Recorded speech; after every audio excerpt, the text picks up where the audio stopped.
চলমান টি-20 বিশ্বকাপে ভারতের বিপক্ষে ম্যাচ বয়কটের সিদ্ধান্ত নিয়েছে পাকিস্তান।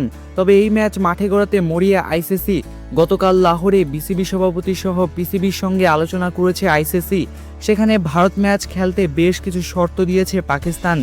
গতকাল লাহোরের বৈঠকে যোগ দিয়েছিলেন আইসিসির ভাইস চেয়ারম্যান ইমরান খাজা, বাংলাদেশ ক্রিকেট বোর্ডের সভাপতি আমিনুল ইসলাম বুলবুল, পাকিস্তান ক্রিকেট বোর্ডের সভাপতি মহসিন নাকভি।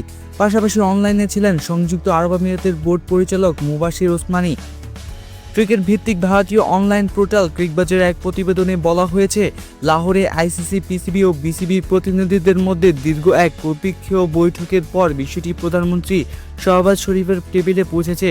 তার অনুমোদনের পর আনুষ্ঠানিক সিদ্ধান্ত আসার সম্ভাবনা রয়েছে। এই আলোচনায় পিসিবি ও বিসিবি দাবি জানিয়েছে ভারতকে নিয়ে ত্রিদেশীয় সিরিজ আয়োজনের ব্যবস্থা করার। এছাড়াও ভারত পাকিস্তান দ্বিপাক্ষীয় সিরিজ চালুর দাবিও জানিয়েছে পাকিস্তান।